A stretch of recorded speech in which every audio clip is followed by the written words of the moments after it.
Assalamualaikum warahmatullahi wabarakatuh. Yo, selamat pagi boslur. Ini paginya terang nih, cerah. Mudah-mudahan secerah hati-hati kalian yang lagi nonton. Oke. Sekarang gue lagi ada di daerah rumah gua sama Marwoto. Di video gua sebelumnya gua udah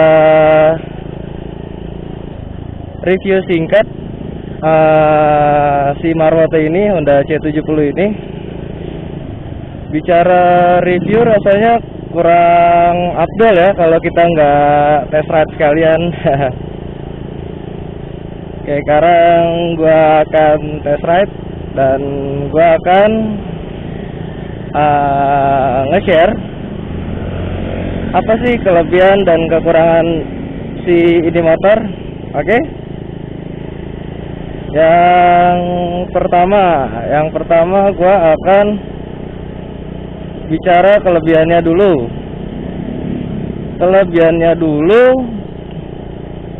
Itu yang pertama ini, si stang. Kenapa gue bilang stangnya? Karena kesan pertama yang gue rasain setelah gue naik motor ini, ya ini nyaman banget. Mungkin karena stangnya agak pendek ya dibanding motor-motor umumnya yang sekarang. Kayak kalau kelasnya dia bebek itu kayak Supra, kayak Revo, kayak Karisma, itu kan stangnya agak tinggi. Nah, kalau dia itu pendek, jadi agak enak aja gitu, nggak pegel di bawahnya. Di bawahnya nggak pegel. Itu yang pertama. Yang kedua itu kelebihannya ada di bahan bakar. Bahan bakarnya ini jujur, ini motor teririt yang pernah gua pakai. Dulu soalnya gua pakai Supra, gua pakai Supra sih, Supra Fit sama Supra X. Terus yang satu lagi juga gua pakai Vario, dimana ini jauh berkali-kali lipat lebih irit dari ketiga motor yang udah pernah gue pakai. Dimana gue pernah beli bensin 20.000, gue beli 20.000, gue pakai PP Jakarta Karawaci, dan itu pulang gue nggak habis. Anjrit, irit banget ini motor. Itu kelebihan yang kedua ya. Ya, kelebihan yang kedua. Terus yang pertama nyaman, yang kedua irit, dan yang ketiga ini lincah. Jujur ini motor lincah banget, apalagi buat selap-selip ya. Ini mungkin karena frame-nya dia kecil. Frame-nya dia kecil, badan gue yang agak gede. Ya udahlah, enak ini motor buat selap-selip. Walaupun pelan, ini enak banget buat selap-selip. Apalagi kalau buat tikung miring-miring tuh, wah gue seneng banget. Nah, itu kelebihannya. Bicara kelebihan pasti ada kekurangan. Sini gue juga akan bicara kekurangannya ini motor. Oke, tar dulu, macet. Lampu merah.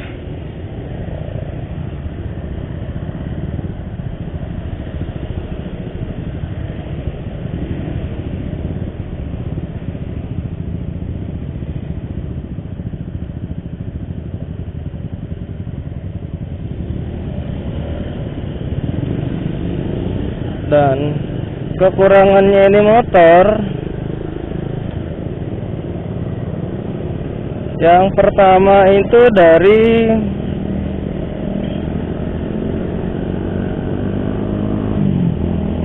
dari kaki-kakinya. Kaki-kakinya itu dari shock breakernya dia masih, kalau yang depan itu dia repair kit. Jadi bukan yang tabung kayak motor sekarang. Dan itu juga menjadi kekurangan. Kenapa gue bilang kekurangan? Yang pertama, di motor tabung dulu deh, yang shock breakernya tabung. Itu penyakitnya kalau enggak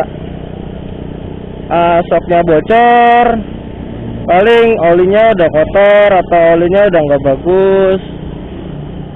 Terus per yang di dalamnya itu, yang kecil panjang itu biasanya udah lemah. Cuman kalau per jarang sih, umumnya itu paling dari oli, kalau enggak dari sealnya yang bikin shocknya bocor itu. Nah paling penyakitnya nggak jauh-jauh dari situ, nggak ribet lah. Nah kalau buat kaki-kakinya dia, shock breakernya dia sendiri ini agak rumit karena dia pakai repair kit. Jadi ya penyakit yang 3 tadi itu ya di sini masih ada. Di sini dia juga dalamnya masih pakai hidrolik. Nah itu minyaknya kadang juga bisa kurang bagus, oli shocknya bisa kurang bagus lama-lama, sealnya juga bisa bocor. Terus ya itu hidroliknya orang juga kadang juga suka udah aus apa gimana, umur kan udah karat jadi ya nggak main apa gimana. Nah itu 3 itu masih ada. Nah tambah lagi di dia itu kan ada lengan ayunnya, ada karet Apollo-nya juga. Nah itu juga bisa trouble. Kalau dari karet Apollo dia bisa jadi karetnya kempes, bisa juga dari karetnya pecah bisa. Soalnya gue udah ngalamin tuh kasusnya, shocknya miring-miring. Gue kirain repair kitnya, pas gue bongkar taunya karet Apollo-nya pecah sebelah. Nah itu, terus dari situ juga ada repair kitnya sendiri. Repair kitnya itu yang di lengan ayunnya ya, yang bahasa orang kitanya apa ya, bos-bosan lah ya, bos-bosan. Itu kan cuma plastik ya, besi sih, ada plastiknya juga tapi. Nah itu biasanya plastiknya suka pecah atau ya suka mocel-mocel. Nah pecah atau mocel-mocelnya dia itu bisa jadi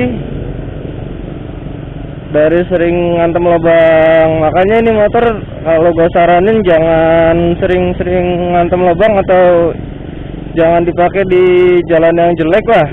Ini buat memperpanjang umur shocknya sendiri. Itu bisa rusak tuh repair kitnya, busingnya. Kalau busingnya udah rusak ya shocknya juga bisa jadi miring. Terus di bawah jalan juga agak limbung kan.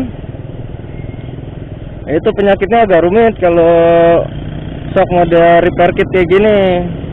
Itu kekurangannya. Terus dari sistem pengeremannya juga sama. Sistem pengeremannya dia ini masih tromol depan belakang. Jadi ya namanya tromol ya nggak cakram, ya kurang safety aja sih kalau menurut gua. Cuman kalau buat dia maksudnya itu buat mesin yang masih bawaan, mesin yang masih 3 speed itu ya nggak ngaruh-ngaruh amat sih, tetap pakem. Karena ya motornya aja pelan, remnya juga enak kan. Kecuali kalau mesin kalian udah diganti pakai punyanya Grand atau punyanya Supra atau punyanya Karisma. Nah itu gue rekomendasiin pengeremannya juga di-upgrade jadi cakram lah, biar kalau motornya kenceng itu rem mendadaknya jadi safety, jadi lebih aman. Kalau ini kan remnya harus dari jauh. Kalau dari dekat nggak bisa langsung berhenti dia. Oke. Terus, nah itu dia kelebihan dan kekurangannya. Loh kenapa kekurangannya nggak upgrade biar mengurangi yang hal-hal yang tak diinginkan? Asik. Ya karena pertama, gue pakai motor ini juga bukan harian. Gue pakai ini juga paling Sabtu, Minggu atau kadang-kadang aja lah gue buat kerja. Jadi gue nggak pakai harian gue pakai Vario. Jadi ya gue juga apa namanya, nggak begitu kencang-kencang amat pakai motornya, pelan-pelan aja. Nah dari situ gue juga mesinnya pakai yang ori, jadi tingkat pengeremannya masih tromol juga masih aman sih menurut gue, nggak bahaya amat. Gue ngerem juga masih langsung berhenti, motornya pelan kan. Dan gitu gue juga mau ngejaga kesan klasiknya dia. Kenapa gue mau jaga kesan klasiknya dia? Karena untuk nemuin motor tua dengan mesin masih aslinya itu bisa dibilang lumayan sulit.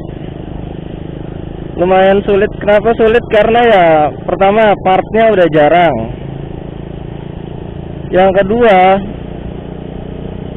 jarang orang yang paham, atau ya udah sedikit orang yang paham mengenai motor tua. Biasanya ya kebanyakan ya motor-motor yang sekarang lah, yang modern, yang servisnya cepet-cepet. Nah itu alasan kenapa gua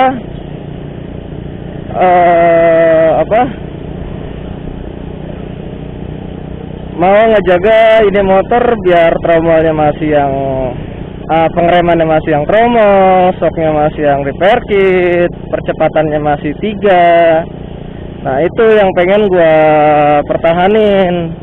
Dan ini motor juga kan susah dapatnya.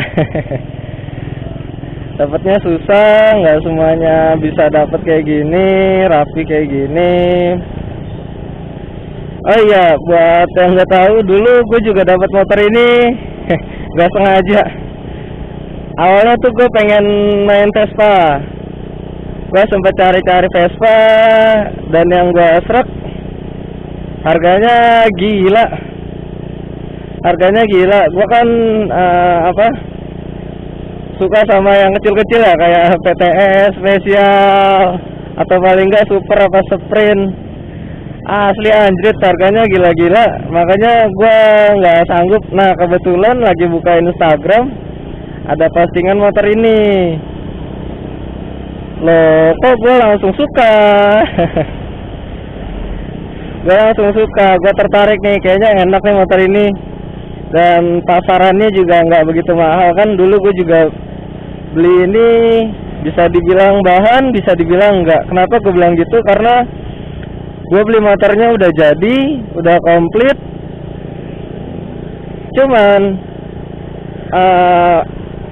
masih lumayan banyak PR-nya masih lumayan banyak. Catnya udah agak jelek, kaki-kakinya miring yang depan. Terus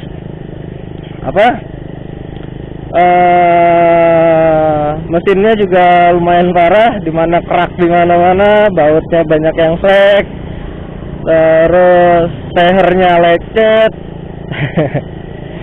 klepnya bengkok, waduh, stang sehernya oblak. Wah, lumayan lah. Jadi ya nggak tahu deh, bisa dibilang bahan, bisa dibilang enggak juga, nggak tahu.